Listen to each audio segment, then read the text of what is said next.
I hope you've enjoyed again The Inn of the Sixth Happiness. Ingrid Bergman would have to be one of my favourite screen ladies.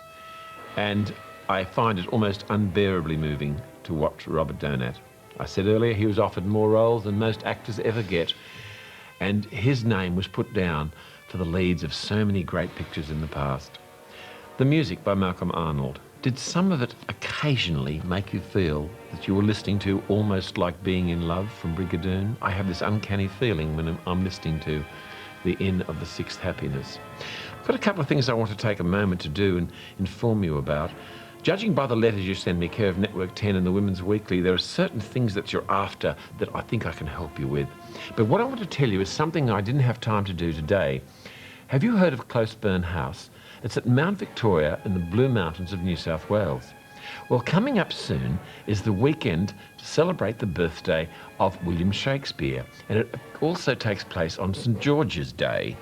Now, there's a special weekend at Closeburn House which would thrill almost anyone who's interested in Shakespeare, or for that matter, St George. It'll involve wonderful recital of Elizabethan and Shakespearean songs, scenes from the plays enacted by advanced students from the National Institute of Dramatic Art.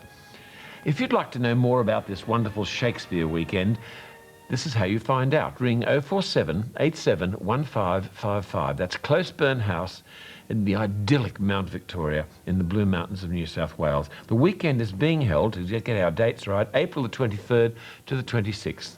And I'd love to hear from you if you might be interested in attending such a wonderful function. I think it's going to be absolutely fabulous. I hope I might be able to get there myself if I can. Right, now, I've got a minute or two more. First of all, I'd like to tell you what's coming up next. Next Saturday night at 8:30, I'm presenting The Bridges at Toko Reed from the novel by James A. Michener. Interesting cast here: William Holden, Grace Kelly, Frederick March, Mickey Rooney. I think you'll enjoy it enormously. I haven't seen it for quite a few years, and I think I'm looking forward to this one. And also next Saturday night, a wonderful movie from the early 30s, Warner Brothers' Footlight Parade, directed by Lloyd Bacon, with musical sequences directed by Busby Berkeley that'll blow your socks off. James Cagney, Joan Blondell, Ruby Keeler, and Dick Powell. Wow, what a movie Footlight Parade is. I'm sure you're going to enjoy it. And also a word about what's coming up next. Devotion, directed by Curtis Bernhardt. But Devotion is a drama based on the lives of the Brontes. I find it fascinating with its score by Eric Wolfgang Korngold, and I think you will find it fascinating too. So do stay with us, won't you, for Devotion. I'd hate to think that you'd missed it.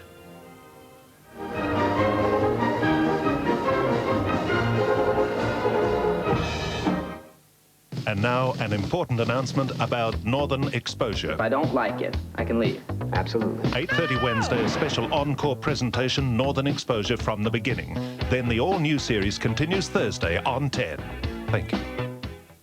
It's Marble Effects 3-day vanity unit factory stock day clearance. Choose from discontinued models, superseded colours, display stock, unclaimed orders, some half-price factory seconds, slightly damaged floor stock, flawless brand new stocks, dozens of colours, models and finishes in solid custom wood and synthetic onyx and marble. Don't delay, first in, best served, only for 3 days, the Saturday, Sunday and Monday. The vanity unit stock take clearance from factory to you, from Marble Effect.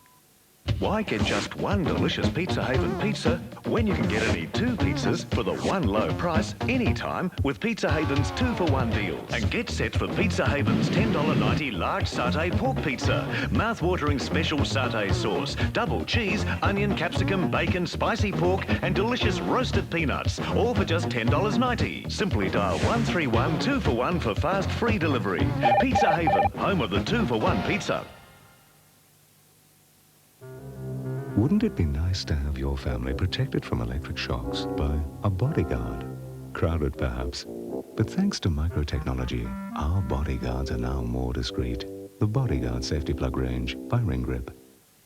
Computer Spot's massive warehouse liquidation sale is on now. This is the big one. Over $500,000 in computers, games and accessories at way below cost. Save on Sega Master Systems. Out they go at unheard of prices. Save on latest titles for PCs, Amiga and Mega Drives. PC games from only $19.95. C64 and Amiga games from as little as $1 each. Plus discs, books, stationery, everything reduced to clear. Be there 1 week only. All stock must be sold. Computer Spot is hot, hot, hot.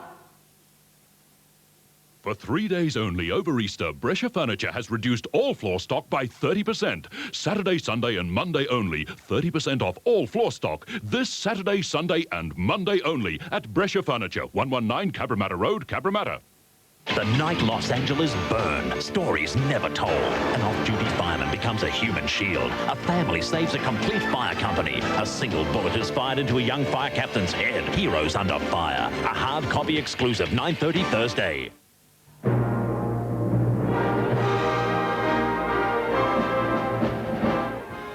And now, devotion. Some movies get bad reputations that are not really deserved. Earlier this evening, you've seen The Inn of the Sixth Happiness, which is partly fact and partly fiction. But no one makes a fuss about that. Almost any biography you see on screen is more fiction than fact. I remember Tom Drake told me that when he and Mickey Rooney played Rodgers and Hart in the musical Words and Music, there was a representative from Richard Rodgers' attorney to make sure that not one fact in the film could be misconstrued as being part of the real life of Rodgers and Hart.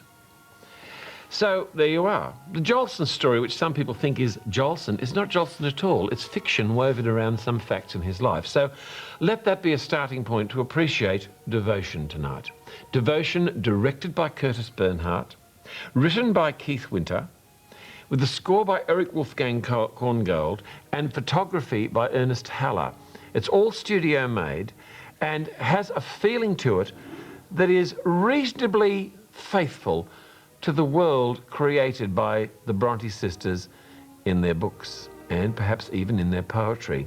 I love the look of this film, and by the way, those of you who like to see how well they could make movies in the 1940s, the opening shot of Devotion after the titles is quite remarkable in mixing together matte paintings and live action and sets. It really is genius. Why wasn't the film shot on location in England, in the moors, in Yorkshire? For the simple reason it was made in America and World War II was on. It was made in 43, 44. In fact, it was made at the same time as Joan Fontaine and Orson Welles were appearing in Jane Eyre at 20th Century Fox, which is arguably the best film ever made from a novel by one of the Brontes. Here are the three leading ladies: Ida Lupino, Olivia de Havilland, and Nancy Coleman. Nancy Coleman's part is fairly brief. She plays Anne Bronte. Ida Lupino is Emily, aptly so, and Olivia de Havilland is Charlotte. Here's another shot of the two girls. I think Ida Lupino is really quite wonderful in this film, but remember, it's fiction and fact. You could tell the story, do a synopsis of the story and make it sound as if it were the truth, and then you could do another one and make it seem like totally wild, crazy fiction. Also important in the film is Arthur Kennedy, who plays the part of Branwell, the brother of Anne, Charlotte and Emily. It's an interesting characterisation and leads to a fascinating subtext in the film for those of you who probe beneath surfaces. There is more to this film than a superficial look and a G rating would tell you. Paul Henreid had just made Casablanca and was held in high regard at Warner Brothers. They thought they had a great star here. I think he must have made Now Voyager as well. That was his first, and then came Casablanca at Warner Brothers. And he plays Arthur Nichols, the curate. It's miscasting, but I think he plays the part well for what he has to do. William Makepeace Thackeray, author of Vanity Fair, actually did meet Charlotte Bronte in London, and he's played delightfully by Sydney Greenstreet. One of my favourite moments in this film, which I'm sure will please you, is the scene where we have Charles Dickens appearing briefly and being greeted by Thackeray and giving a greeting in return, or vice versa. Eric Wolfgang Korngold did the score, which is quite marvellous, and there is a hallucinatory sequence in the film, we'll see twice, which comes close to, I think, giving us a feeling of what kind of woman Emily Bronte may have been. Yes, I know it's mainly fiction, and it's wild fiction at that. There are some strange things in this film that lies ahead, but the whole ambience of the film, the ideas in it, and the intelligence, a lot of the people who made it, make it an exceptionally fascinating entertainment. I do hope you'll enjoy Devotion.